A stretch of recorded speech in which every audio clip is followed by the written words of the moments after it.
Welcome to my world, bitch.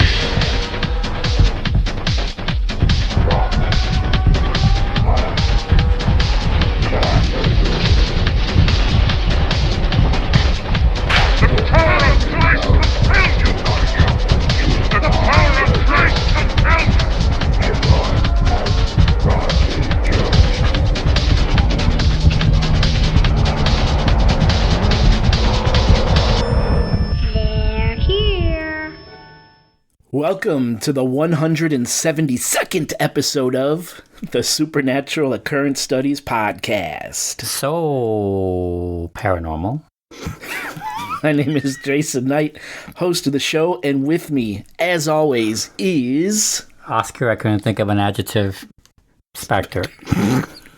Producer extraordinaire and podcast co-host. I fucking froze. You did freeze. You choked. In all these episodes, I've never seen you choke. You always freeze. Well, today was in a big rush. I left my batteries. There's no vape right now. I left my spare batteries at home. Oh, that's an awful. So I'm going to be extra angry at you today. You have been so far. Geriatric abuse, you mean bastard. Yeah. We're just so old. Hey, real quick, happy All Saints Day to all the Catholics out there. It's All Saints Day, November 1. All the Catholics. Yeah. Just wanted to get that out there. Oscar, what has been going on with you, my friend? What has been going on? Nothing much as of this recording. We have yet to experience Halloween, so we can't give you any real updates on that. So it's so funny that people have to wait till the December show to find out what happened on Halloween in our timeline, like so to speak. But yeah, when you listen to this, I hope everyone had a safe Halloween. Hopefully the world isn't in ruins as the way it feels like it's heading down right now. It sure does. Especially in by my neck of the woods. And I'm by the way in a safer place than most places, by the way. Anyway, so I hope we have some great stories in the future for Halloween. That's right. But I'm gaming up. I'm excited. You know, Jay, I'm not going to spoil or tell you, even though you're not going to be there for all these events. But I'm not going to tell you exactly, but I have 4 different costumes for 4 different events. Holy I already shit. had one. Yours is another. Okay. Like your Halloween, on Halloween day. I mean, yeah. That's the second one. And there's a party after that I might go late at night.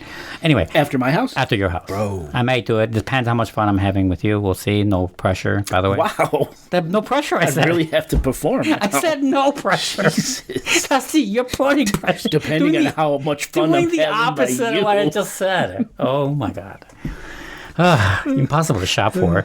Anyway, 2 others. One of them got canceled. One of them was this cool idea for a party. Was a glow-in-the-dark themed costumed Halloween party. Oh, so everyone had to wear something that would either enhance glow-in-the-dark stuff, like whites or some of those kind of colors, or what I had in mind was like all black, and I had this like glow-in-the-dark sticker, like tape. I was gonna tape like rune symbols on me and have it glow in the party, but it got canceled. It was on my Ouija board. It was one of my no. Well, maybe, and but it got no because I also had this mask. It's like a purge mask that lights up. Oh, okay. Like it has like a battery thing, so I was going to combine it with that. But it turned out that one got canceled, so I'm still looking for something for that one. But yeah, I'm going to like an X-rated haunted house. Of course you are. Yeah, going to that. Could you give us one tidbit about an X-rated haunted house? I didn't memorize the event details, but spooky glory holes. Like what are we doing? Actually, I think there will be glory holes. Yes. Wow. I think that's for sure. I mean, I can look it up right now, but I hope the kids are in bed. No, there's no children allowed in this one. Like, is there a Dracula head around the glory hole? No, I don't know how. I'd be terrible at I don't know how serious or whimsical. Is that sanitary? I don't know how whimsical or whatever they're gonna treat it. Well, they have food here. They have costume contests, so there's gonna be. It won't be just like sex everywhere, so that's good. But it is like sexy costumes. Okay. Oh, I like lingerie. Lingerie is heavily inspired or recommended for like women, for example, and guys in boxers or whatever. Yeah, so it's gonna be like that, I guess. So would someone with my people might have body paint, my stature and my girth be comfortable walking around? As long as you are comfortable with your own body, then yes. And I'm not. But then don't do it. All right. Yeah. No, but everyone's pretty chill on these things. I would say one of the best things about nowadays, and I mentioned this before, I think, in other times, that People are much more chill about that kind of thing. No one... Really? No, it's all about vibes. If you're there and you don't fuck with anyone else, everyone's cool with you. No matter how you look or what you're, like obviously you shoot your shot. If they turn you down, that's no big deal. That's fine. That happens still. But like no one chastises you. No one says like you're too ugly for nothing. No body shaming Nothing like that ever happens anymore. Huh. And that is great. That's a wonderful thing. I haven't seen it anyway. I'm sure they exist somewhere, but I haven't seen it yet. See, it's just me. I have deep-seated insecurities. Yeah, I mean, Everyone we all have else, that for sure. Be comfortable with who you are. Right. It's always to say, like, the only person that can inflict mental anguish is you, is my point. Oh, I'm so good at it. Yeah, I know you are really good at it. I stopped buying you mirrors for your birthday for that reason. Yeah. No, that sounds fun, man. That sounds fun. Thank you. Obviously, I can't tell you what the costume I have planned for your event. Yeah. Because you told me not to tell you, and I'll keep the surprise. But it is fun. It's a fun little costume. That's great. It's not too outlandish, but it's pretty cool. And you have your decorations out, and I love them. Oh, thank you. Yeah, the front of the house, I have to say, it is looking nice. I got a new animatronic out there. It's like almost, like a 4-foot Slimer. Yeah, it looks so cool. Fucking, it is. It's basically life-sized. It's basically the size, yeah. right? Yeah, of a Slimer. Yeah. And when it goes off, his eyes light up, and he makes the sounds from the Ghostbuster movie. What was the thing he ate a lot of? Was it burgers? Hot dogs. It was hot dogs. I was like, I know it was some American staple food. I just don't remember what. Yeah. Thank you. And then I have one more animatronic arriving tomorrow. Because last year in my town, we had a windstorm, like a record-setting windstorm. Yeah. And it destroyed a number of my animatronics. So I had to order some new ones. I got one more coming tomorrow. I'm not going to say what that is. Are they going to be sturdier? Yeah, I'm going to anchor them, and I think the weather's going to be nice this time, so we should be good. But yeah, my cousin Corey built me this fucking awesome casket, coffin. Yeah. We burned it with a torch. I mean, it looks really cool. So that's all lit up in there. Jason Voorhees standing right at the front of my house. Yeah. Right at the front of the yard with a yeah, light he's shining. like a guard dog almost. Yeah. I got this huge, 12 whatever foot skeleton zombies out there. It's fucking It's great. wild, It's a fun front yard. I took a picture. I'm going to post it. It's going to be fun. Oh, cool. Yeah. Nice. Obviously, there's no address on it. But yeah. Awesome. So, yeah, we'll report back in the holy time of Christmas, December, on what happened. It's so weird. Devil's Night, Halloween. So weird how 2 months make a huge difference. Very cool. Well, I started a new career. I just want to put it out there. Oh, yes. I'm fucking super excited about it. I'm like, at the pinnacle now of kind of my industry. Yeah. Which is really, really exciting, scary. But well, glory holes can't be scary. Is that sanitary? It was a rough 4 years.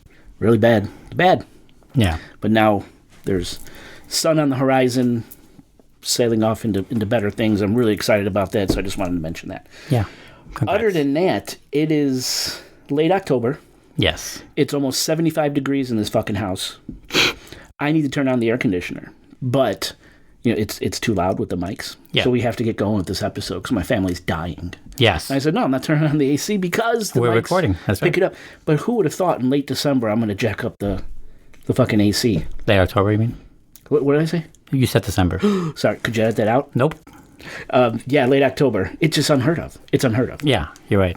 So after this, I'm going to set it to 65, where we like it. Mm-hmm. Just doesn't make sense. Oscar, we are drinking some whiskey. This is J. Henry. This is a Wisconsin distillery. This is a very... Is that John Henry? J. Henry. Like the the story? I don't know who J is. Could be like Homer J. Simpson. J-A-Y. Oh, my name is Homer J. J. Henry and Sons. They're from Wisconsin. This is a special bottle. It's La Flemme. It's aged in Armagnac barrels. Mm-hmm. Armagnac. Gesundheit. Listen to the outtakes. How long it took me to say Armagnac. 113.5 proof, aged 5 years. It's fucking delicious. Nice. I love this bottle. What do you think? Do you like it? I love it. I like it too. There we go. Big fan. Okay. Should we take a break? Pour a little bit more whiskey, take a break, and we'll be back. Oscar, I liked what you did last episode with the multiple shorter stories. Oh, yes. So I followed that theme. Oh, is that what people are to be expecting? Expect some short stories tonight. Okay, I like it. Stay with us.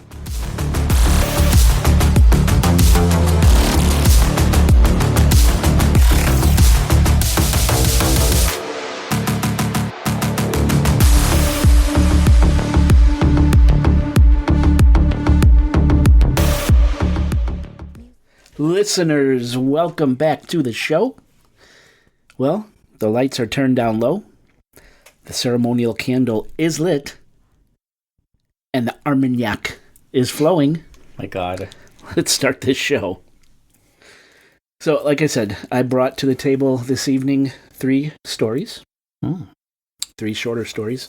Because I did like that idea you came up with last episode. So, my first story is called Strange Visitor. Oh, you titled them. I did. You gave them titles. I did. Okay. Across the vast ocean of the Milky Way, a rare traveler has emerged from the depths of interstellar space, streaking through the solar system at unimaginable speed. Comet 3I Atlas. A mysterious visitor that is not just another frozen relic of space, but an interstellar enigma carrying secrets from a time and place far beyond our own. It is not bound to our sun or any star, but instead drifts on a timeless journey through the galaxy. Older than our solar system, 3I Atlas carries with it the chemical fingerprints of distant stars, and now it graces us, humanity, with a fleeting passage, offering a brief chance to glimpse the mysteries of creation itself. As it hurtles closer, glowing green and defying expectations, scientists and stargazers alike are left to wonder, is 3I Atlas simply a comet from another star, or a messenger with a purpose we've yet to understand? Now, Oscar, have you heard of 3I Atlas? No. Honestly? No, yeah. Pretty honestly, yeah. Okay. I don't think so. And it's fine. And maybe there's, probably listeners out there who haven't as well, but this has been news all over the world, this strange comet. Okay. And I've thought about talking about it before, but I just didn't have. There's just not enough there. But perfect for an episode like this. Yeah. Shorter story. Right. So now, Comet 3I Atlas, and that's 3I / ATLAS. So is it a drawing of an eye? No. Okay. No. But it gets its name from 2 sources. Everyone's like, why is it so weird? Why is it such a weird name? 3I signifies that it's the 3rd confirmed interstellar object we've ever detected. And Atlas refers to the Asteroid Terrestrial Impact Laser Alert System. Acronym ATLAS. Right. Okay. 3rd interstellar comet, right, detected by this powerful telescope array called Atlas. Now, it was first spotted on July 1st, 2025, by the Atlas telescope in Chile. The comet had, in fact, been silently drifting through our solar system for quite some time before astronomers even realized this thing was there. Its presence hidden in older telescope images, just waiting to be discovered. Now, unlike a simple space rock, if you could call space rock simple, 3I Atlas is classified as a comet because, as it approaches our sun, it releases gas and dust that creates a glowing coma and a tail. What makes it especially fascinating, however, is that it is interstellar, meaning it came from somewhere far, far, far beyond our solar system. Okay. And eventually, it'll pass us, and it will continue on its journey back into interstellar space, never to return.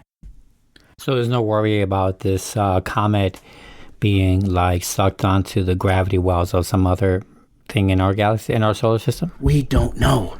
Okay. So it's possible that it could stay with us. We just get sucked up by Jupiter or something? And that's part of the mystique of this thing, because it hasn't happened. Okay. What you just described has not happened. Oh, so it's more become why hasn't happened? Is that what people are asking? Exactly. Ah. Or why is it making... Because...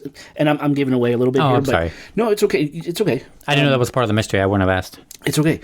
Because 3I Atlas is making close flyby... I mean, close. We're talking millions of miles. But by a number of planets. It's aligning perfectly as these planets spin to make a flyby of them. A close flyby. And it's not being sucked in. And it's not being pushed this way or that by gravity. Oh, that sounds intentional. Oh, Thank you. So that's why these people are going nuts over this thing. I'm going nuts right now.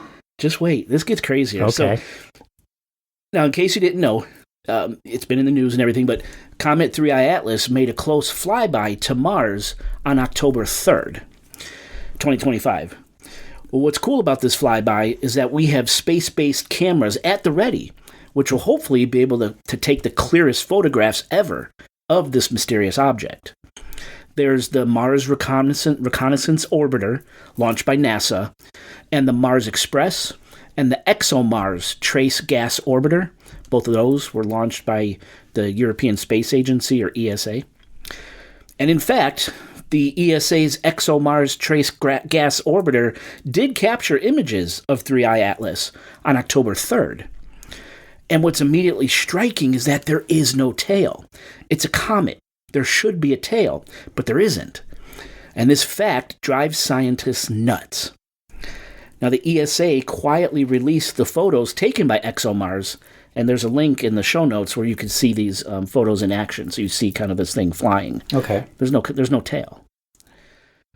So Europe gave the world the first close-up high-res images of 3I Atlas, but what about NASA? They have cameras up there too, like the Mars Reconnaissance Orbiter, like I mentioned. Right. Why isn't NASA releasing any of these super high-res photos? Well, funny story, just 2 days before 3I Atlas was to make its pass by Mars, so on October 1st, the U.S. government went into shutdown. Convenient, isn't it?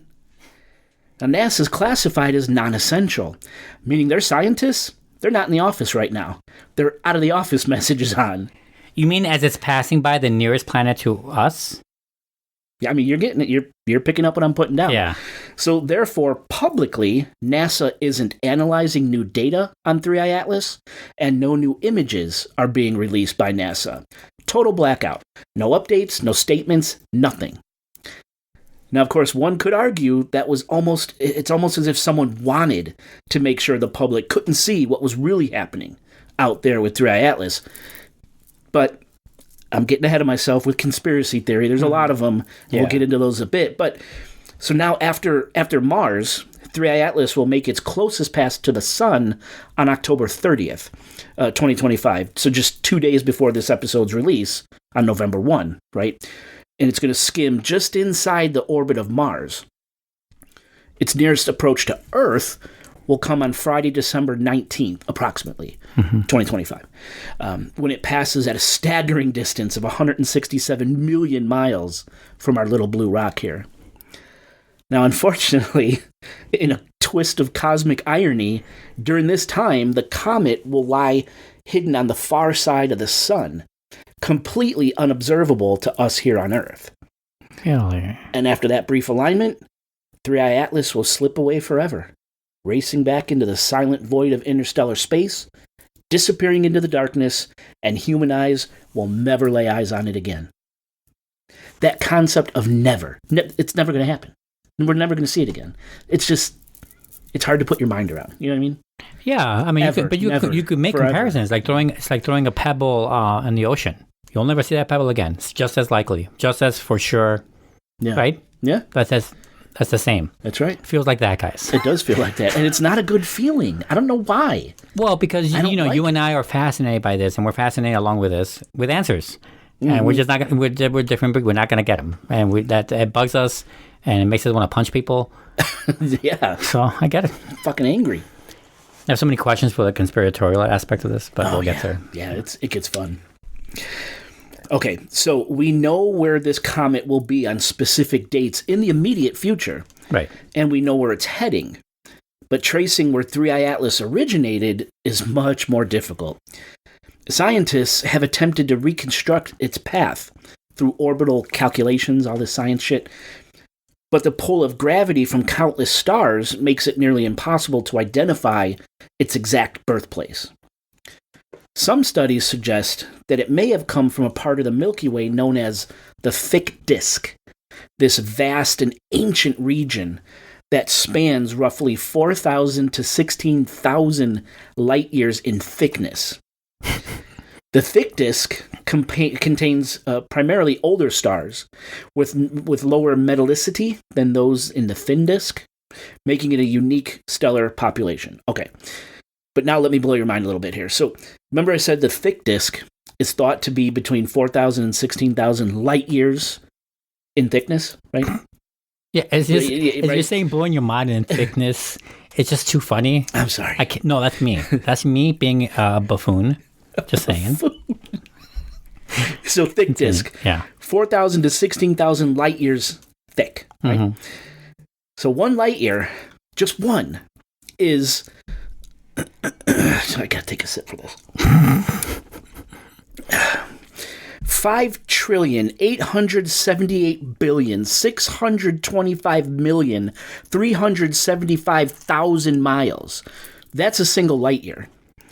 Multiply that obscene number by 4,000 or 16,000, and that's the approximate thickness of the thick disk. Okay, how thick do you take it? You keep saying it. Where's your mind? All right, I'm moving on. No, but that's where they think this thing might have come from. This kind of primordial, like a cosmic forest. Stars. Yeah, dude. That's what reminds me. Like a cosmic forest, unmanned, uncharted territory. Yeah, right? Never seen by human. We'll never probably see. Like it hurts your head. Yeah, some Cthulhu shit. Cthulhu shit. Yeah. So if this connection to the Milky Way's thick disk is correct, then 3I Atlas could be extraordinarily old. Possibly more than 7 billion years old. Billion. Mm-hmm. Now keep in mind, our sun is approximately 4.6 billion years old. Earth, about 4.5 billion years old. The other planets up there circling us right now, somewhere in the neighborhood of 4.x billion years old, right? Mm-hmm. So that would make Comet 3I Atlas the oldest body in our solar system right now. It's crazy to think about.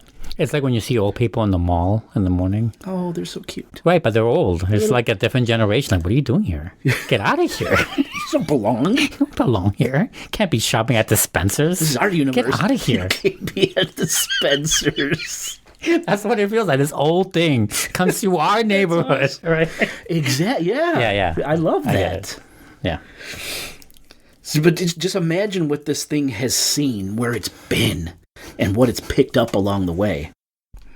And this is one reason why 3I Atlas really sticks out as unusual.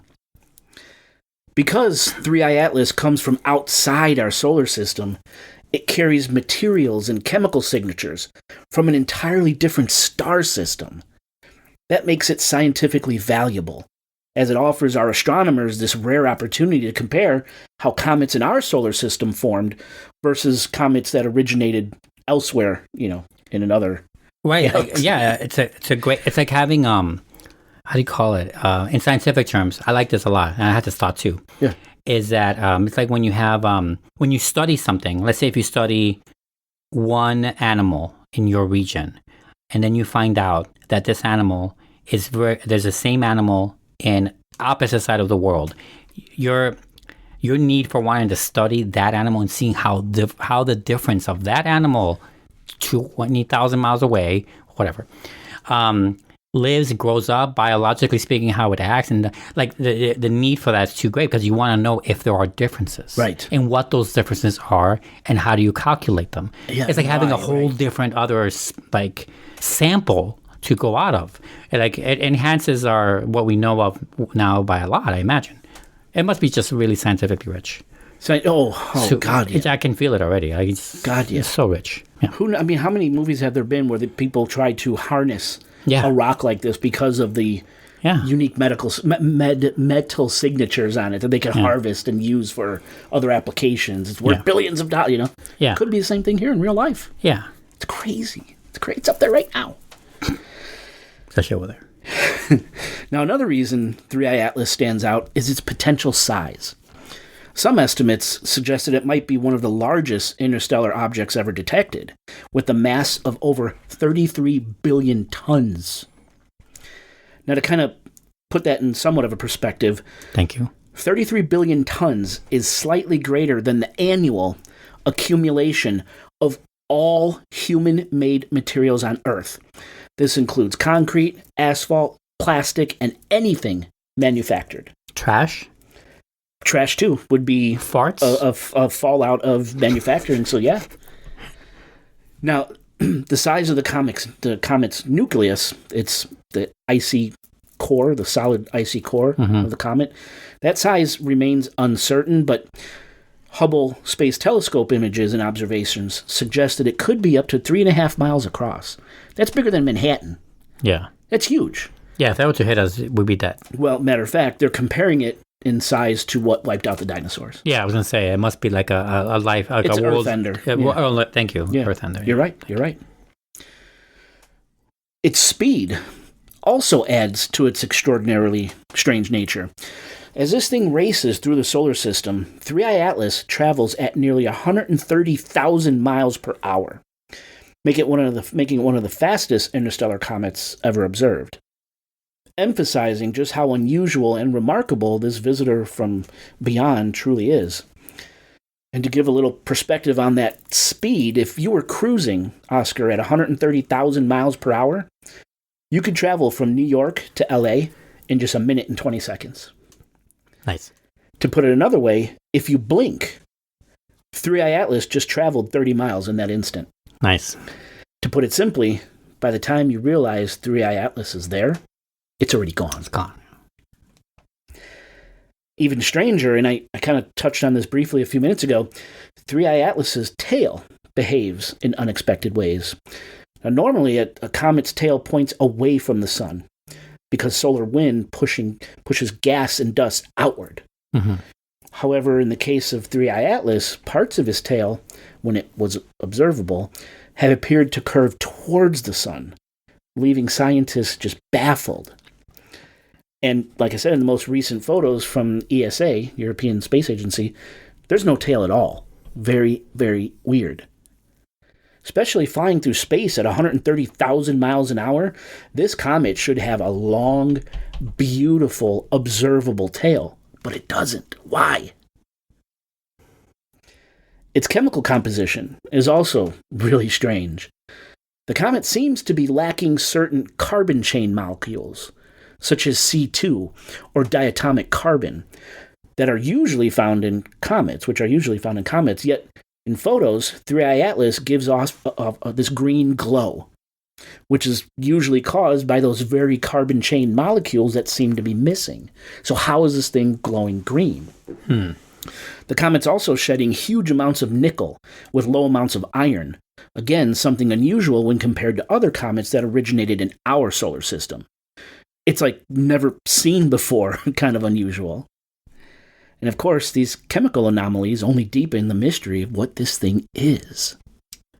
Yeah, I wonder if it feels like it must have some yet undiscovered element that's causing to have this radiance that not only it makes it green, but also gives the tail what it is, and the pointing towards the sun, or the no tail, and I think it must be something we don't understand. We just don't understand yet, right? Must be like some sort of substance that we haven't yet discovered. Yeah, keeping logic about us. That's what it is. Our models just we don't have it yet. To understand. Right.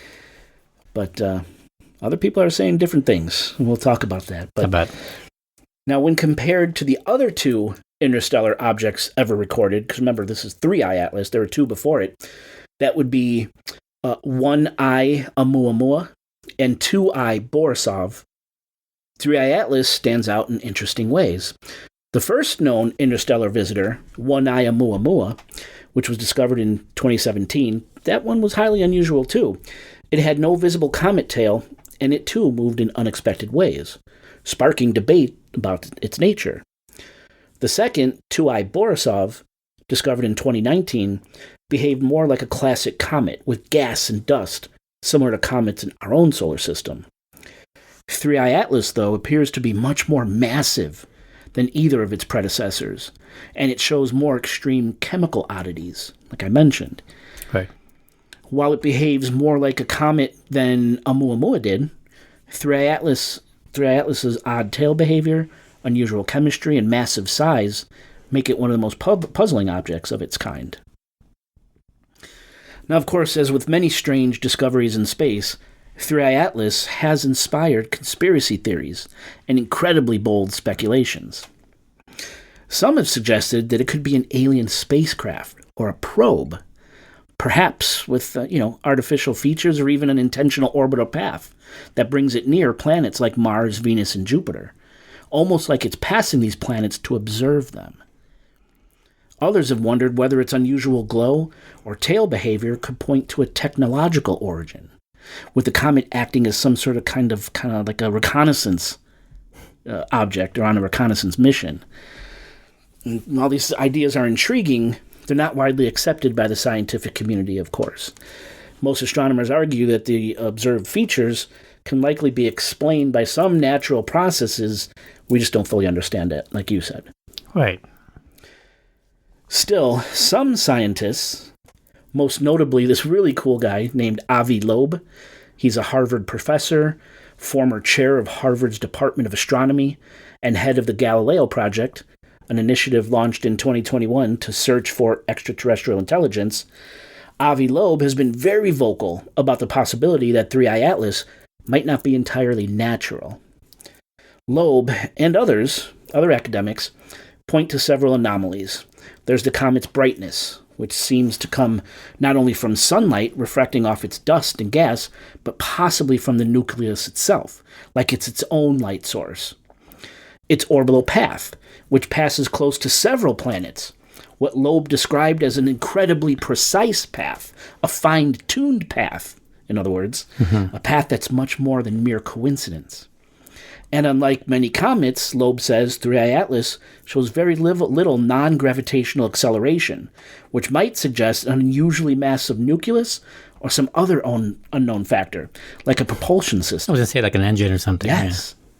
Combined with its odd tail behavior, its brightness, its preciseness, and its unusual chemistry, these details have fueled debate about whether 3I Atlas could be an alien craft, a mothership, or a probe of some sort. Like could be using the sun. Like it could be here to use the sun for like a gas station, and that's where the tail points towards it. Yeah, recharging solar power. Yeah, yeah. And there are tons of conspiracy theories circulating online, let me tell you. Now, of course, some connect 3I Atlas to religious or apocalyptic interpretations. Of course. For example, comparisons have been made to the prophetic falling stars, like wormwood from the Book of Revelation, a sure sign that 3I Atlas is a harbinger of the end times. Other theories hold that the object might be using non-gravitational acceleration, like some kind of engine or propulsion system, and that's how the comet is staying on its very precise course. Others argue it might not be intentional that 3I Atlas will be hidden by the sun when it makes its closest pass by Earth, that it's a purposeful way to avoid being seen and observed at its brightest or most revealing moments. I love that idea. I've even seen photos online that supposedly show a close-up of 3I Atlas with hundreds of windows, all glowing white, looking almost like a city on this rock. That'd be cool. And there's rampant rumors surfacing, stating that as many as 9 smaller objects are traveling alongside 3I Atlas, encircling it, interacting with it, almost like an entourage. There's a photo showing these objects formed in a perfectly straight line, along with 3I Atlas. And I'll leave that photo in the show notes. Some even speculate that these additional objects are those probes we mentioned earlier, dispatched as reconnaissance to the very planet that 3I Atlas passes with this uncanny precision. And the question lingers, could one of them be bound for Earth?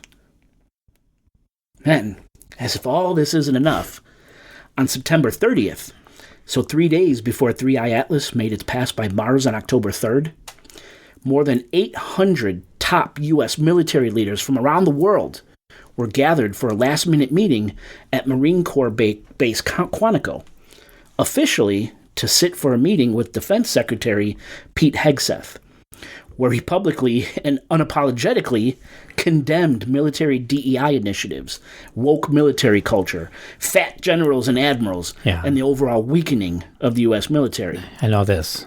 It was one hell of a speech, but insiders claim the mood at the meeting was tense and guarded, more like a classified briefing than a motivational speech or a morale speech. Which begs the question, was this meeting really about diversity programs, or was it about something far bigger? Some believe this unprecedented gathering of America's highest-ranking officers just 3 days before 3i Atlas could be spotted by super advanced cameras in space wasn't about politics at all, but about 3i Atlas, what it is, where it came from, and what's coming next. Then, the very next day on October 1st, the U.S. government goes into shutdown, and NASA goes dark. What the fuck? Now, of course, I'm not saying all this is true. It's one big conspiracy. But you have to admit, the timing of everything, it's really hard to ignore. Yeah. And we had that one other colonel, admiral quit recently. Now, the reasons are more politically motivated, as far as I know. But I can see a lot of conspiracy theorists saying that that it could be part of this. Sure. Right. Yeah. It's crazy. It's crazy. Now, of course, the majority of scientists, they remain skeptical about all these crazy claims. They argue, and rightfully so, that extraordinary claims, such as the comet being an alien craft or a probe, require extraordinary evidence. And to date, none have been found. Many of the comet's oddities could still be explained by natural forces like unusual ice or dust compositions, electromagnetic effects, or limitations in our current scientific and astrological models. We just don't get it yet. For now, NASA and most astronomers continue to treat 3i Atlas as just a comet until clear evidence shows otherwise. And despite these debates, 3i Atlas leaves scientists with many unanswered questions. Its true size and its mass remain uncertain. Its strange tail behavior is another puzzle. Its chemical anomalies, particularly the missing carbon molecules and unexpected green glow. Tracing its exact origin outside our solar system is also extremely difficult, since gravitational pulls from countless stars make reconstructing its path and origin nearly impossible. And how's the path so exact? Yeah, I mean, I want to talk about that real quick, because that was my first thought of intelligent life on it. Or at least like it has some purpose. Not to say that it's a machine or anything. It could be a comet, like a real comet with something attached to it. Like I was thinking, like that you mentioned earlier, like a surveillance of some kind, or some sort of probe, or maybe like a deep sea fishing hook kind of thing. Seeing what it can catch. And I was like, oh man, if it notices, either if it's looking for life, i.e. us, or an energy source like the sun, or maybe just looking for the sun as it's passing through, just to get some energy to keep going. It could just be going forever, which I had this thought also, like I wonder, and you haven't mentioned this, so I don't think it's happening. I wonder if scientists had the thought of like trying to attach one of our own probes to this comet to see. Wouldn't that be great? Right, you know what I'm saying? Like, I'm not saying so we can get readings on how far it's going to go once it passes our solar system, but beyond that, like this is a natural version of like when we throw, I forget what we call them, those things like, sonic waves or whatever into space in the hopes that some intelligent life one day will hear it. Like that. Radio waves, like we put in that, we give them, we put like an escape, one of those capsules or whatever. I wonder if that was talked about. Well, I'm sure it was. Yeah, to attach something to this comet as it's passing us by. But I wonder, could you target like something? Ships in the night? Could you target something that's moving at 130,000 miles an hour? Like, I think we can. I think we can. I mean, I'm not smart, but they can do it. Yeah, I feel like that's within our realm of possibility, scientifically speaking. It's not so out. I mean, we could basically land on Mars almost. I feel we can do that. we have equipment on Mars. Yeah, no, I'm saying we personally. But I'm saying, we can send like technology on something. Yeah. Matter of fact, during this blackout, when Mars isn't releasing anything, or NASA isn't releasing anything, the Mars rover did pick up photos of 3i Atlas. Cool. And it's not exactly a live feed. Yeah. Because you can't have it real time. It's not a real time feed, right? Right. It's a live feed, not a real time feed, if that makes sense. There's a delay. Yes. And citizen astronomers I could log into it right now and see these photos as they're coming in from the Mars rover. I forgot what the timing is, but it was pointed up to the sky at that point when it was supposed to pass Mars, and there is photos of it, but it's a fucking speck of dust. Like that's not what it's for. That's not what the Mars rover is for. Yes. But So to your point, yeah, we have stuff on Mars. And it did capture this, even though it was a shitty photograph. But I mean, we could definitely calculate when the best time for it'll reach by us, the best window to throw something at it, so it can attach to ideally. Or fuck, dude, maybe we did that 2 months ago, and we found something out, and that's why all these military personnel were called to. Well, that's the other thing. It's like I wonder why are people thinking that we're involved at all? Like, either this has happened before in this conspiracy. I mean, if I'm going with it, like the shutdown is because they know what it is. That means that we've encountered this before in general. So, like, how would we know about this? It's not random. Then it's on purpose. And if it's on purpose, what is? I feel like there's a rabbit hole of like you have to go through a lot of hurdles to believe that one, which is why I don't think it's true. Yeah. I think it's just a coincidence. But in general, though, we have been getting more, quote unquote, more declassification on alien shit in general anyway. Yeah. So much more than the rest of our lives. Like in the last 5 years, we've gotten more than the rest of our lives we've ever got, you know. Or our lives up to that point. Our lives up to that point. Yes. Hopefully the rest of our lives we'll get full disclosure and we'll see these fuckers. I meant behind us, but yeah, you're right. You said it better. Yeah, so I don't know. It could be. I mean, that'd be cool, but we're not at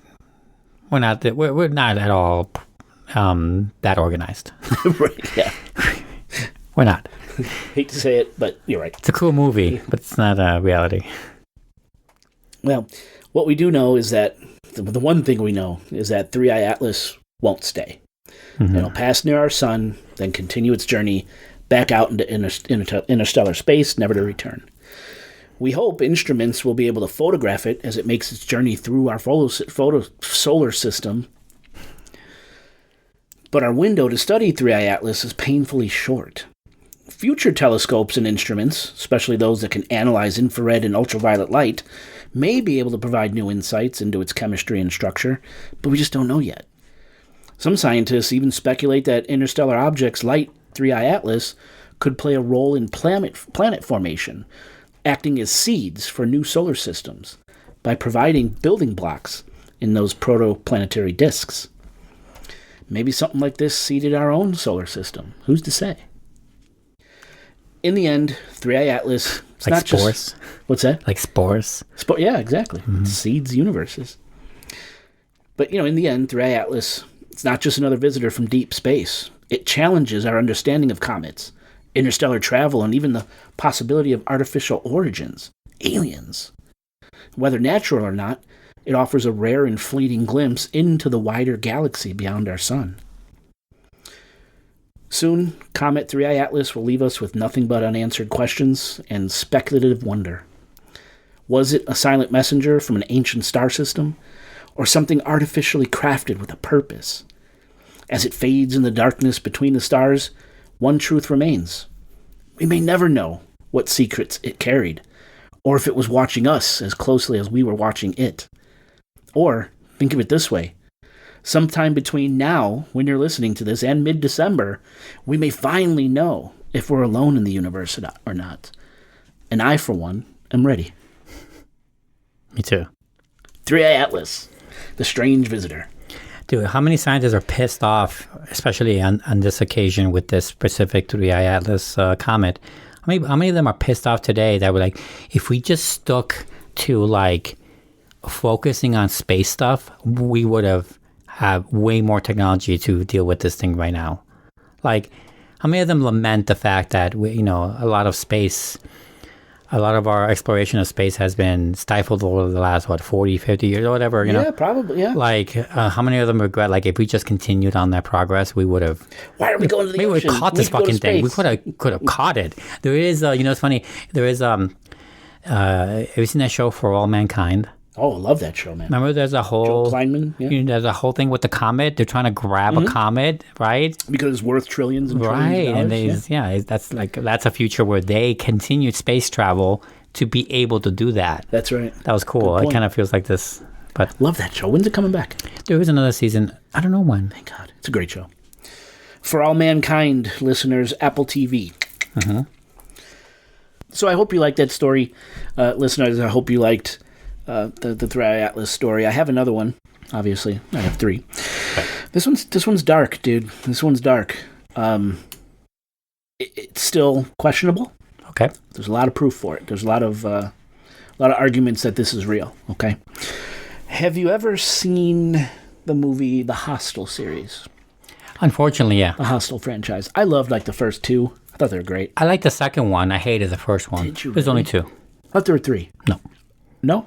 I could be wrong. No, it's fine. I could be wrong. I liked them both then. I like the movies. They're fun. They're Yeah. disgusting. But the premise.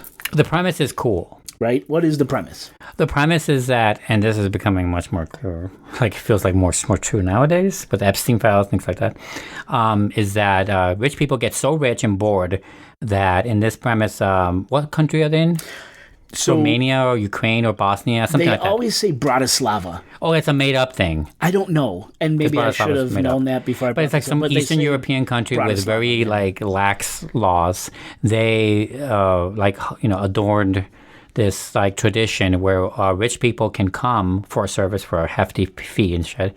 Service where you can kill people in the way that you want, for a price. Kill for a price. You've heard this before. You think of The Most Dangerous Game. It's like the old version of this. That is a movie? No, the short story. It's also been made into many movies. Okay. You never read? I know it sounds super familiar. Yeah, it's I forget who wrote it. Someone out there's yelling at the screen.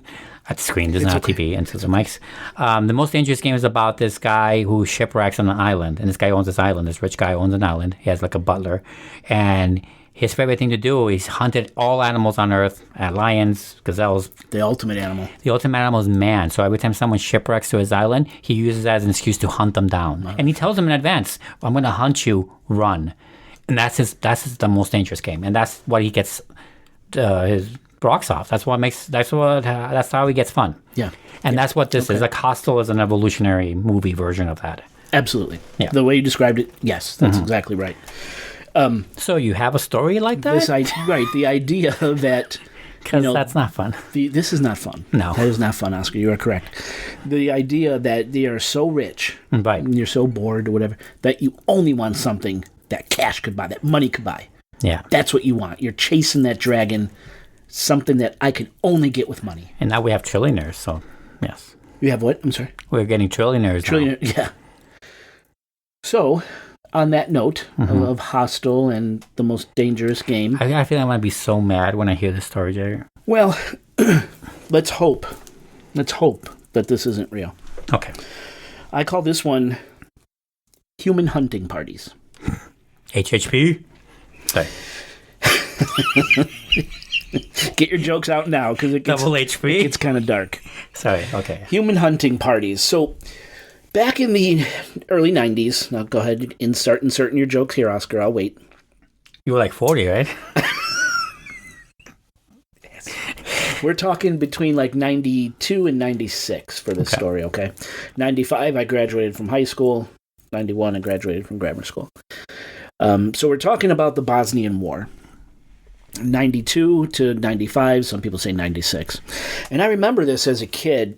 And I'm young, I'm stupid, I'm ignorant. I was always mad that coverage of this, would ruin my cartoon watching or my TV. I hated that in the 90s too. Yeah, that, and I remember the Iran-Contra with Ollie North.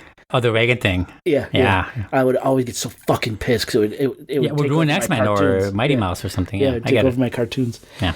So that's what we're talking about. We're talking about the Bosnian War, and I didn't realize back then, as a stupid, ignorant child, how bad this war was. Okay, this was some history for people who don't know. This was a horrible conflict that erupted after Bosnia and Herzegovina declared independence from Yugoslavia, sparking violence among its three main ethnic groups. We had the Bosniaks, which are Muslims, the Croats, which are Catholics, and the Serbs, Orthodox Christians. Fueled by competing nationalist ambitions, the war saw Bosnian Serb forces, backed by Serbia, attempt to create ethnically homogenous territories through campaigns of ethnic cleansing, mass killings, and the siege of cities like Sarajevo, the capital of Bosnia. Oh, yes. I saw that movie, Welcome to Sarajevo. That's what it's about. I remember that movie. It's a movie starring that girl from My Cousin Vinny. What's her name? Marissa Tomei? Marissa Tomei. Stars Marissa Tomei and Woody Harrelson, I think. Oh, no shit. Yeah. I saw that movie. I remember the it. title. I don't think I'd ever seen it. Yeah, well, we were definitely. I mean, I was an old person with movies from a young age. I saw a lot of movies. I didn't know what was happening, but I was too young to know what the fuck was happening. But I would see these movies, and that was one of them. And I had no idea what's going on, but I remember the movie. Got it. So and also, this reminds me of like the Rwandan problem, too, like the whole thing there with the ethnic cleansing. Yeah, oh god, shit like that. So yeah, this happens sometimes. Yeah, unfortunately. Now, Bosnian Croats, supported by Croatia, pursued their own territorial goals, while Bosniaks fought to preserve a unified, multi-ethnic Bosnia. Over 3 years, 100,000 Bosnians lost their lives, mostly Muslims, in what's described as the biggest ethnically motivated genocide in Europe since the fucking Holocaust. That's how bad this was, and I was worried about cartoons. You know what I mean? Yeah. Fuck. Now, the siege on Sarajevo lasted 4 years, the longest siege on a capital city in modern warfare history, actually. The war caused, obviously, mass displacement and atrocities, like the July 1995 genocidal killing of more than 8,000 Bosniak Muslim men and boys in and around the Tard of Srebrenica, known as the Srebrenica Massacre, before ending with the U.S. brokered Dayton Peace Agreement in 1995. Just a little bit of history. Yeah. No, it's good. I like it. Now, one of the most horrific aspects of the war was the Bosnian Serb sniper campaign against civilians, UN personnel, and rescuers in Sarajevo. No one was fucking safe. The city's main boulevard, once this vibrant hub of daily life, became notoriously known as Sniper Alley, where anyone who crossed risked death from marksmen positioned in the surrounding hills and high-rise buildings, or buildings in general. Tall structures, right? Yeah. According to UN findings, snipers deliberately targeted civilians, including children, with precision shots to the head, eyes, or heart, clear evidence of intent to kill or maim. Reports indicate that during the siege, 225 people, including 60 children, were killed and more than 1,000 were wounded by sniper fire. And, just when you think something is as bad as it could possibly get, can't get any worse, leave it to men to surprise us with even deeper levels of depravity. See, credible journalists, eyewitness reports, and a recent documentary allege that during the Serbian War, wealthy foreigners paid huge sums of money to Bosnian Serb forces to visit Serb-held sniper positions overlooking Sarajevo so the foreigners could shoot at civilians for sport. In what's been called human hunting parties, tourist shooters, sniper tourism, and I hate this one, manhunting. I mean, how depraved and black can the human heart get? Now, reports place these horrific events during the siege of Sarajevo, which took place between 92 and 96, with most accounts saying that the human hunting parties happened early in the war and continued throughout parts of 1992 through 1994. The strongest public evidence of these paid atrocities came from investigative reports and eyewitness testimony given on February 22, 2007, before the International Crime Tribunal for the former Yugoslavia, or the ICTY, at The Hague, and additional testimony in Miran Zupanic's 2022 documentary called Sarajevo Safari. But, sadly, there are no widely published, court-verified lists of precisely named foreign participants or solid forensic proof tying specific foreign individuals to documented murders that resulted in any sort of criminal convictions. In other words, despite intensive investigative journalism and very credible eyewitness accounts, publicly, there's no known proof linking specific wealthy individuals to specific sniper murders. Yet, authorities are just now starting to look seriously at these claims. Who knows what they're going to uncover? So let's take a look at some of the accounts detailing these human hunting parties. In Marian Zapanich's documentary, Sarajevo Safari, many eyewitnesses come forward to tell their story. Some anonymous, which people have a problem with, but some not, who say they either witnessed or investigated the phenomenon of sniper tourism and manhunting by foreigners during the war. Now, the documentary, relies heavily on at least one anonymous source. The director identifies as a former U.S. Secret Service agent who traveled to Sarajevo during the siege and claims firsthand knowledge of foreigners being brought to Serbian sniper positions. The film also interviews an unnamed Bosnian intelligence analyst, this unnamed person, who says that their service learned about and worked to stop these safaris. John Jordan, a former U.S. Marine and voluntary firefighter in Sarajevo, testified at ICTY, again, that's the International Criminal Tribunal for the former Yugoslavia. He testified that Jordan, saw, quote, individuals who fit that profile, meaning people who looked like outsiders, the way they look, the way they wore their civilian/military combination type clothing, the way they acted, and the types of weapons they carried.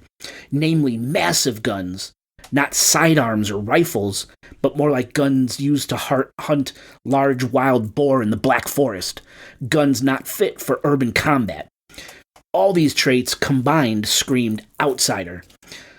Think of like rich weekend warriors being led around by bona fide Serbian snipers. They stuck out like sore thumbs. Yeah. Or like, when they try to do Mount Everest and the Sherpas look like they actually live there, but nobody else does.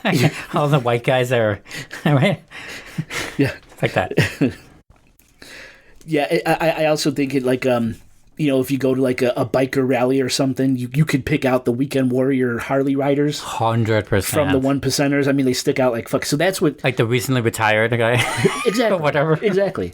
That's what... That's what this person... what was his name? Jordan. What was his name? Michael Jordan. The firm, I forgot what he called. Last name was Jordan. That's what he said he saw. Mm-hmm. People who clearly stuck out were the way they dressed, the guns they carried, being led around by the nose by these bona fide Serbian forces. Crazy, man. Crazy. And where do these assholes, these rich tourists, these human hunters come from?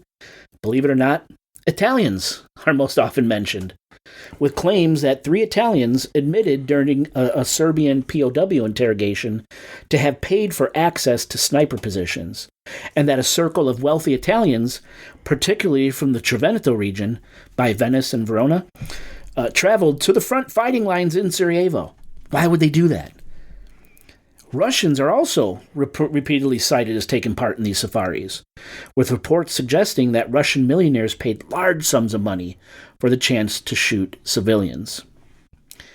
In addition, some accounts include Canadians and even Americans among those alleged to have participated in these human hunting safaris. And really, if you think about it, the idea that these lower-than-scum individuals could be snuck into Serb sniper positions during this chaotic, blood-soaked time and in this war-torn environment is completely plausible. And for large sums of money, cash, untraceable, I could absolutely see this happening. I mean, this is the age where bearer bonds were often used, and they're supposed to be completely fucking, sus. Like, they don't have... They're supposed to be honored just only by the person who carries them. Like, there is no traceable. That's why bearer bonds were always in crime movies and stuff as a way to trade with thieves and criminals. I see. Because it was a very reliable, and they were always honored by the banks. Because as long as you had it, it doesn't matter who. Like, there's no fingerprints of who owned it previously. Where did you get it from? So that is today. So it was cash during. Or just not even cryptocurrency. Bitcoin. Yeah. Shit like that. Yeah. I can totally see this shit happening. Oh. Which is horrible. I mean, we saw Red Rooms. Oh, good movie. Ooh, fuck that movie. Yeah. I mean, I know that's not through the perspective of this kind of thing, but we're seeing that perspective through a seller. Well, through one of the buyers, sure. But but you can imagine those people in those auctions must be rich. Yeah. Have to be rich. I mean, there was thousands of Bitcoins. Yeah. And one Bitcoin I can never afford. So yeah, that's a lot of Bitcoin. That's a lot of money. All right. Now, Witnesses say that foreign tourists who paid incredibly large sums of money were taken to Serb-held sniper positions overlooking Sarajevo, places like Mount Trebević, surrounding hills, and in high-rise buildings, positions from which snipers could easily fire into central Sarajevo, into Sniper Alley, where innocent civilians walked, or waited in bread lines, or where children played. So basically, these rich cunts would pay Serbian forces to be taken to one of these sniper nests, where a gun would be loaded and then placed into the tourist's hand. All the tourist had to do was lock on and pull the trigger. And it said that the younger the target, the more money the tourist had to pay. We're talking children being targeted by high-powered sniper rifles held by rich, bored assholes looking for an adrenaline rush. I mean, when you have everything, what else can you get, right? That's the whole notion of this, which is maybe a way to try to begin to maybe explain some behavior, but definitely doesn't excuse it by a mile. Right. And this also reminds me of another story. I don't know if there's a good part for me to add this, but it reminds me of another thing that I saw somewhere. So, I don't have all the details. That's why I went on my phone earlier. I was trying to find some details, but it's off the cuff. I don't have anything ready for this. This is all off the top of my head. But I one time saw a comedian in one of their podcasts talk about, I'm trying to remember, it was that bald guy, fat, I'm sorry. It's not Segura, is it? Yes, it is. I hate that fucker. That's fine. I don't love him either, but I like his podcast, and I just watch it on TikTok. I don't even listen to the whole thing. No, it's fine. I'm just saying. We're adults. I'm just saying he annoys me too. I'm saying he annoys me too. Okay, gotcha. That's why I'm mentioning that. I have to defend it for myself because I also don't like him that much. Anyway, in one of them, he was talking to somebody. He had a guest. I don't know who it was, and they were talking about how him. It might have been Tom also. They were on this cruise, not real cruise, but like one of these Russian outings on a boat somewhere, obviously in international waters. It doesn't sound good. And if you give an extra 10 grand or something like that, it was like an upcharge. If you agree to this 10 grand thing, you're given a rocket launcher. So if you see a Somali pirate ship, you can shoot it at it. You can shoot them. Oh my God! With the rocket launcher. That's literally. Now here's this. the thing: is that the way they said it is that you pay in advance, but if there's no ship, then you don't. That's it. You're still out. You're still out. But like if you see one, then you have the ability to shoot at it. And that's what this reminds me of. 100%. And I saw this like a month ago. Dude, that raises such, Right. And the fact that it's international waters, which is ideally the only one of the very few places you can commit, I guess, crime, and it's fine. But it's still very, really shady and not good. And they were laughing it off. But if I was like stuck in that situation, not knowing this was going to happen, I might laugh it out so I can live. But I would never do that actively. I wouldn't never be on a ship or boat. I could do it, man. No. Yeah. Oh, they're pirates. They're bad people. I don't know if I could do it. I can't. I'll tell you, I can't. I don't need to think. But yeah. But it's the same fucking thing. Yeah. That's what it reminds me of. Maritime law is some wild shit. I was trying to put together an episode one time on cruise ship mysteries. I love cruising. Yeah, you do. And a lot of fucked up shit goes on cruise ships, and no cruise ship, save for one, is flagged here in the United States. They're all in different countries, and with the way they could play with laws, minimum wage, it gets really shady, gray. Yeah, but it looks like it is. Yeah, so I did quite a bit of research into maritime law, and it's out there. This stuff goes back 1,000 years. Some of these thoughts, it's pretty interesting. But yeah, that's exactly what this is. What you're talking about. That's this. Yeah. I want to kind of outline some cases of sniper deaths during this war believed to be caused by sniper tourism. But it's important to remember, for nearly all the cases I'm about to talk about, publicly available as evidence does not prove the sniper who shot the victim was a foreign tourist paying to shoot civilians, even though, again, it is highly suspected. Now, there is absolutely 100% real and abundant forensic and photographic evidence of sniper killings during the siege on Sarajevo. That's a given. Yes. But evidence tying a specific shot or killing to a particular foreigner with chain of custody evidence, that doesn't exist to the public at this point. Okay? Right. And these names, I'm sorry, these names. Yeah, it's going to be hard. I'm going to try. But yeah, there's the case of Stana and Samir Sizic, I hope I'm saying that right, who lost their 1-year-old daughter fucking 1 year old, to a sniper shot, as shown in the documentary Sarajevo Safari. The child was killed just days after that first birthday. Now, this case is used in the film to illustrate how civilian families may have been victimized by sniper attacks, possibly involving foreign shooters.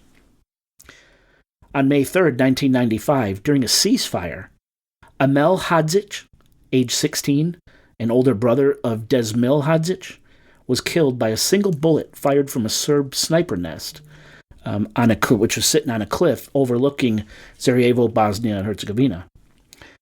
Emil was playing in the street after the ceasefire. This shouldn't have happened. None of these should have happened, but right? Right. And his younger brother, Desmil, witnessed this incident.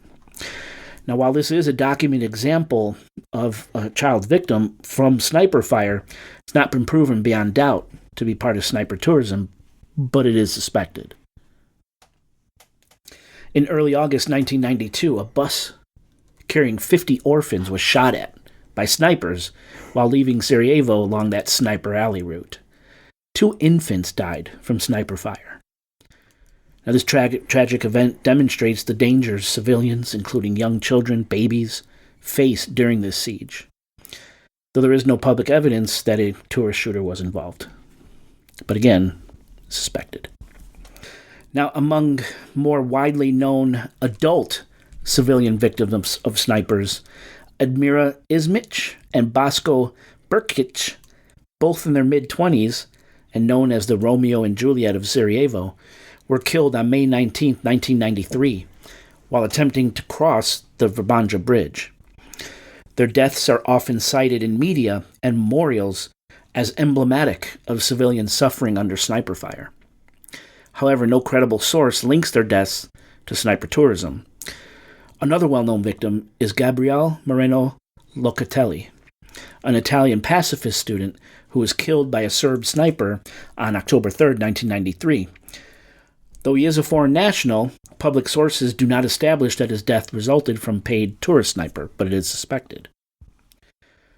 In Sarajevo Safari, one anonymous source claims to have witnessed children dying in sniper attacks alongside their mothers, believing these attacks were carried out by tourists. The source said, quote, "I even saw children die with their mother holding their hands. They were like hunters shooting animals," end quote. Again, to date, no publicly available court-verified record names specific foreign participants who were convicted for taking part in so-called human hunting parties during the siege of Sarajevo. And the central witnesses featured in Sarajevo Safari, the documentary, largely remain anonymous, which makes their claims inherently harder for outsiders to research and courts to verify. Here's where some of the problem comes in, right? What is missing to really bring these bastards to justice is a verifiable dossier, complete with names, travel documentation, receipts, or forensic evidence, linking identified foreigners to civilian deaths in Sarajevo, resulting in judicial convictions. While there are reports that certain claims of sniper tourism were handed over to judicial bodies to review, unfortunately, public records show no successful prosecution of foreigners, these tourist shooters, tied directly to these allegations. Yet. Now, overall, investigative journalism, eyewitness testimony, and the documentary have been essential in reviving the issue and prompting renewed scrutiny into the allegations of human hunting parties during the Serbian War. But this renewed attention should not be mistaken for judiciously proven evidence. As of right now, as far as the public is concerned, the claims remain powerful, shocking, horrifying, and vile, but unverified in a legal sense. In the meantime, all we could do is pray that this shit is not real. I think it's both real and likely. I do too. And I think, I do. And I think the reason we haven't heard this from other fronts throughout the years, even since, not even saying before, is it's lack of coverage to even warrant suspicion to get it going. Yeah, but, leave the past alone. And also, like, sort of it thing. seems to be that the main issue with this, the thing that makes it extra dirty, extra, black-hearted, is the fact that rich people are paying for it.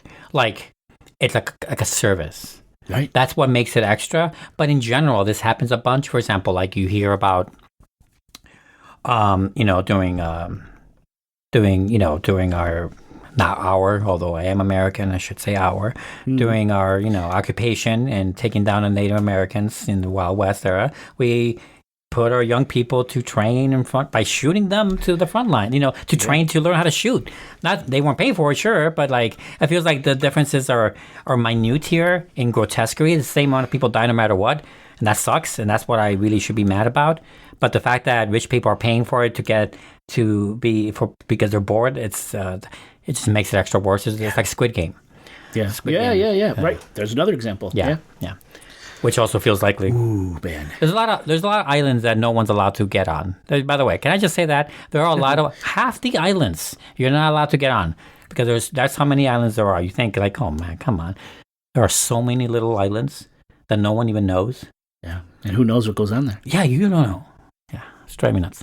Anyway, I have no faith in humanity. So. Yeah, this is gross. I also have no faith. I'm to the point where I believe that every war front has this. It certainly could. Yes, it certainly could. Right. Okay, human hunting parties. The last story, it's short. It's fairly short. Okay, like you? Sorry. I'm just as tall laying down, if you know what I mean. I call this last one... Human tripod. That's right. Are you a tripod? Huh? I call this last one surveillance. All right, so this one's fun. So it was October 2nd, 2025, and one of my dearest friends, Randy, he's been on the show before, and I would encourage our listeners to go check out his YouTube channel. It's called Bourbon Broke, or you go to bourbonbroke.com. He's a wonderful person. Randy was finishing up a business trip, and he was flying back home from Baltimore Washington International Airport, or BWI, which is about an hour from Washington, D.C. and the White House. So there Randy was. He had just returned his rental car, and he's riding the rental car shuttle bus, heading over to the airport, right, from the rental car place. Now, at one point, this guy gets on the shuttle. Nothing distinguishing about him. He's a white guy. Looks like a normal business traveler. Had some company logo on his shirt, but Randy couldn't really remember what the logo was. But he's wheeling this really large black case, maybe 4 feet tall, 3 feet wide. Randy said it looked kind of like the cases people used to carry trade show booth backdrops or large banners in. Something for marketing, right? That's kind of what Randy was thinking. I was thinking camera equipment also come in big cases. Could be, sure. So Randy's looking at the case, and the guy looks right at him and goes, "It's not a bomb." What? And he said, Randy goes, he said he just smiled and said, "That's good to know." And that was it. That was the interaction. The shuttle gets to the airport. They get off the bus. Randy goes one way. The guy with the case goes the other way. And the whole thing is forgotten about. Okay. Until Randy goes through security. Now, something to know about Randy. He's white, business professional in his 50s, incredibly sharp dresser. Like, he's always in these beautiful custom suits. He wears really expensive shoes. Hair's never out of place.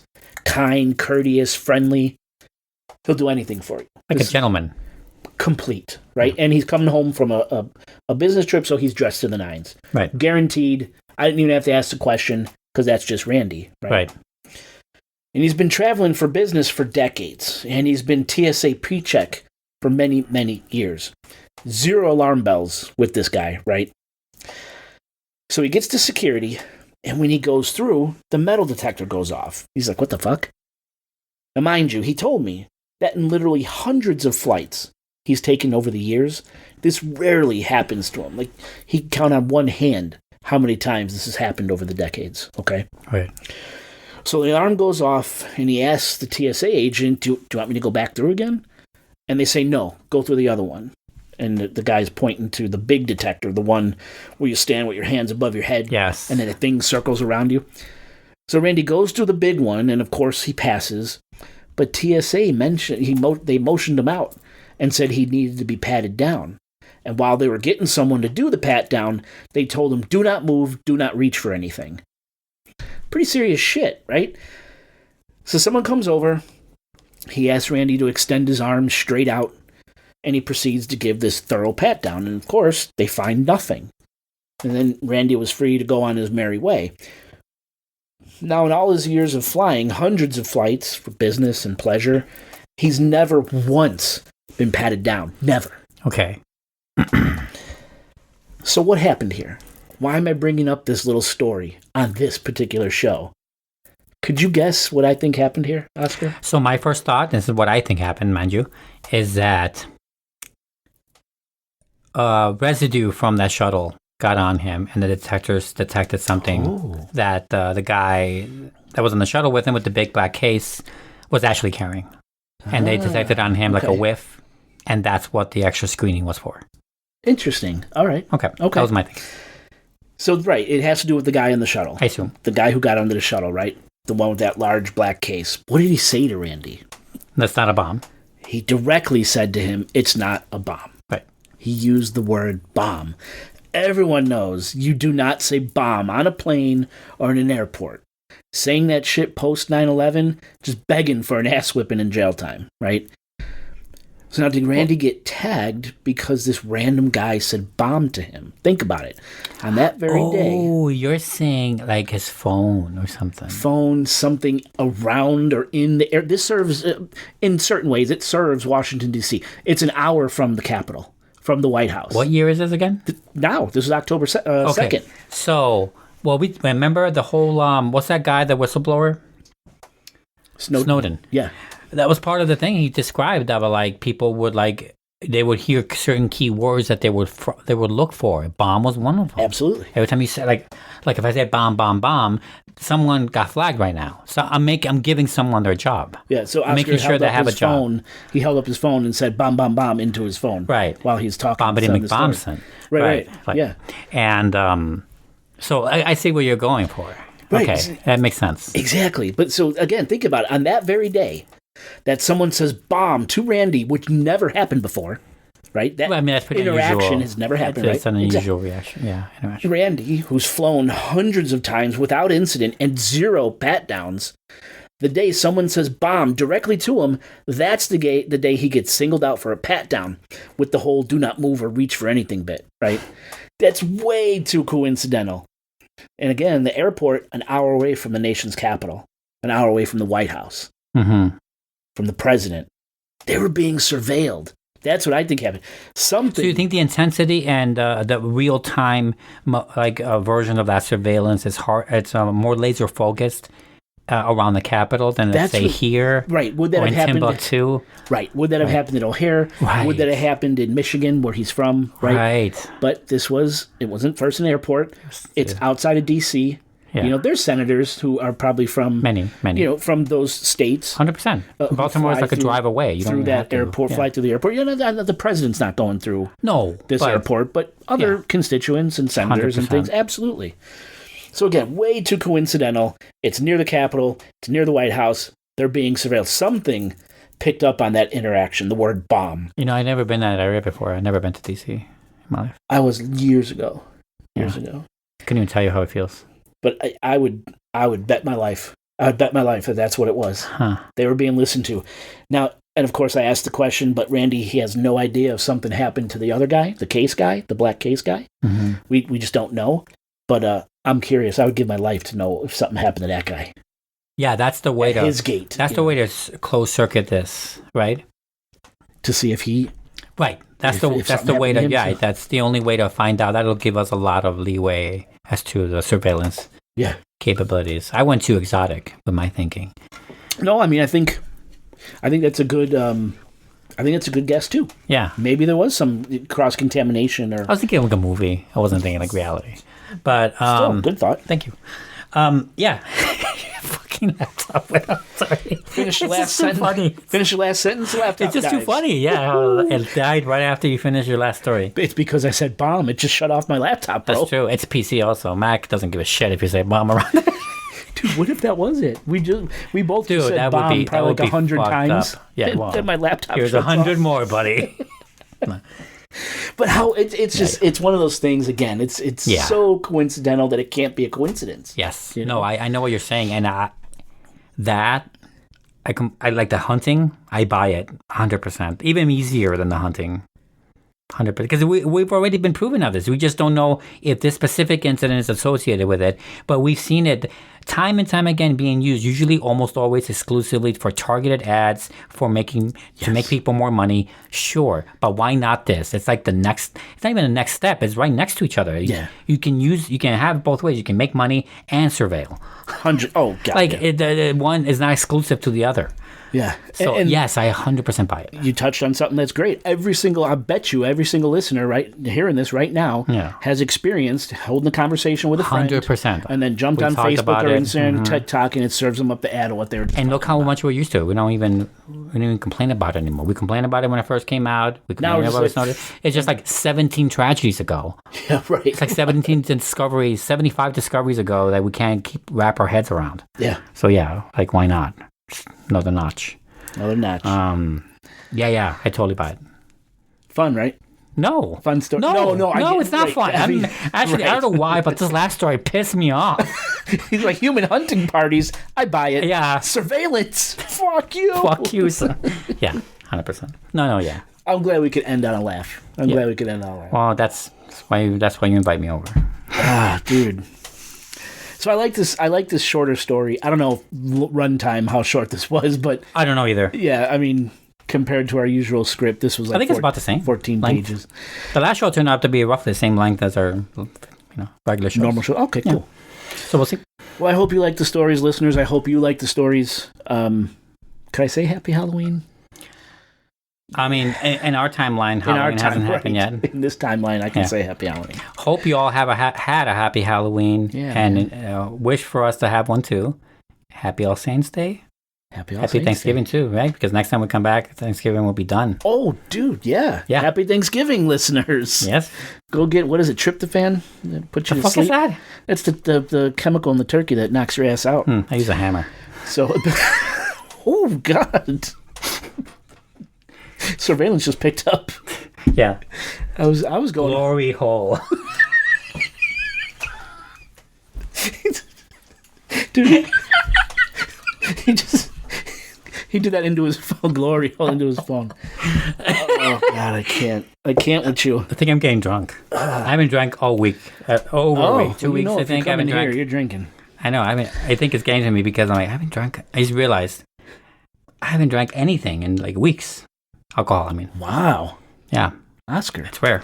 Well, we got some drinking to do after the show. Clearly. Anyway. Oscar, take us home. Let's do it.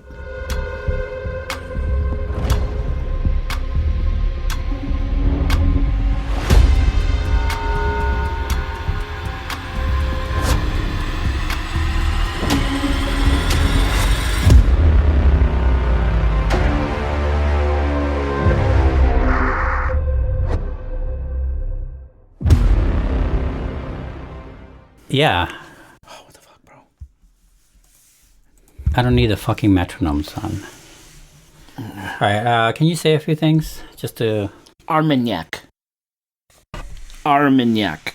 It's J. Henry Laflamme, aged in Armagnac bottles. Yeah, 113. It's good. It's good. Shut the fuck up. I'm sorry. I'm kidding. Wow. I'm sorry. You're kind of aggressive today. I am. Something about coming out of work makes me aggressive. I don't know why. Because work sucks, bro. Probably. A pesto. I don't know why I said that, but that feels right. Go with the gut, man. Yep. Go with the gut. 90% of my life is that way. You haven't planned? No. Go with my gut. No. It's surprised I don't have any illegitimate children at this point. Well, you might never know. Maybe that 10% goes just being careful on that. If you had told me that, I mean, we were friends already, right? I think. Yeah, we had to be because Italia was already on. If I'd known about this, or like, if I had more of a wherewithal of my tomfooleriness that I have today, my scampness, if you will. Scampness. I would have played a prank on you. Oh, you asshole. I would have totally played a I would have mailed you like a gift basket or something, like with all these. It's a boy. Like I would find her on Facebook, Doesn't exist. I tried. Oh, you tried that? I have tried to find her. Yeah, I gotta know. I'll hire a PI for this prank. I'll do it. She's not out there, man. She's out there. I found her brothers and sisters. That's fine. But I just never had the I'll be balls. like, hey, I want to play a prank on my best friend. So your sister, dated this guy. And there's this scare he had. And, I'll explain the whole story. And I will be like, I want to prank him. So I need some details. Jerk. And I will get details. Yeah. That would put me in a grave. Yeah. That'd be so funny. And if I remember, he let it linger. Like, he let it, he played it off for a few minutes. That's funny. And then he's like, I'm just kidding. Yeah, so funny. But I don't know. Well, the few minutes is a lot of buffer time for him to want to reconsider, lying or not. Yeah, because, so I get it. I get your trepidation there. Right. That's literal earth-changing information, right? Like, for a person, for a family, for multiple families, right? Like that's, well, how's this? If you have a child out there, would you want to know? Yes, I would. Yeah, absolutely. Okay. 100%. Have you always felt that way? Yeah. I would want to know. Like when you were 16 to now? 16 to 60? Back then, no, I cared. Yeah, I cared, for sure. You're not mad that I call you 60 years old now? No, I'm used to it. Okay. I'm used to you're used to it. Okay. I'm used to the elderly abuse. You have a medical alert bracelet on, just in case? Everybody? I have a diabetes card. Yeah. You don't? Yeah. That was good. I liked it. I was riveted the whole time. Yeah. Yeah, and because we reviewed that movie, I remember thinking, we were talking about in the review, I think, we were talking about like how fucked up it is that this water or whatever, the substance that's underground, right, was made into a cult. It's like a religion there, right? Yeah. And how that guy is using it to like bring more acolytes, I guess, ideally. And that's what he tried to do with that other couple that you see like half splinched. All fucked up. So that means they weren't... No, together. That's what Luke and Rob were saying. Fits. I told them that's not the right answer. The whole point of the movie is that these two do not belong together. Right. The ones that came out all deformed. No, the main couple do not belong together. They're codependent. That's not a good thing. This mutation thing, this water, forces them to go together, not because they deserve it or because they're meant to. It forces them because, like, it's like the dogs in the beginning of the movie. They just both happened to be there while they both drank the water. They were just fused together against their will. That's why they were fighting it the whole time, because they had no agency. There's no free will in this math thing. The reason that other couple were fucked up is because mid-transformation, the guy died. You saw he had like a knife or something sticking out of his head. He died mid-transformation, so she's incomplete. That's why she looks all fucked up. Not because they weren't like meant to be together. Okay. Yes, I remember I had to explain that in the review because I was like, that's not what happened, guys. So like, yeah. And the whole movie's about that. It's about the opposite. Like they're not meant to be together. Interesting. Yeah, okay. It's not a happy ending. Right. It's my point. Yeah, but yeah. Got it. Okay. That's what I heavily think. I could be wrong. I could see it. Yeah. I saw Black Phone 2 yesterday. Please say it's good. I really liked it. Okay, good. Because I really liked the first one. I really liked it. Oh, so it's out already. Yeah, just this weekend. Very cool. I saw it Thursday, like right away. Worth going to the movies to see or wait for streaming or... I mean, if you have a crowd, I'd say go for it. Yeah. That would be nice. I didn't have a crowd. I saw a 5 p.m. showing. But I really liked it because... have you seen the trailers? Yeah. Okay. Did you think... what... Oh, what does it look like to you? What they're doing? Oh, I don't... Because I had one in mind. One horror movie franchise in mind. I was curious if you thought the same thing when you saw the trailer. Because, like, at first, I liked the first movie. I didn't love it, but I liked it. Yeah. And I rewatched it recently just to get, like, a fresh mind on it. Yeah. And it's on Peacock, I think.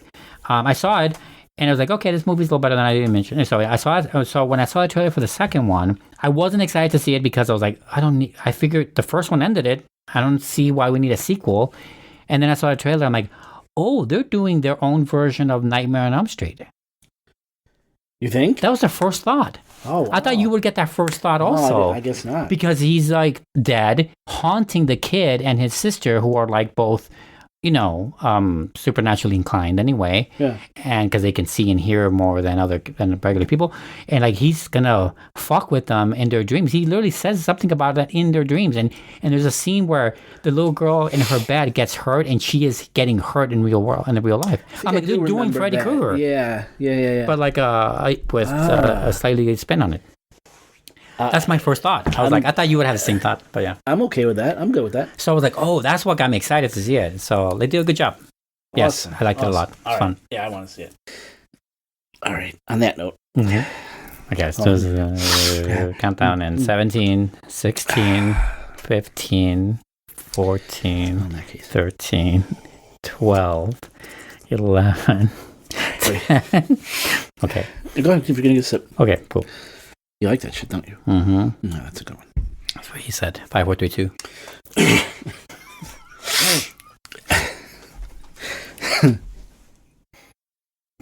Armagnac.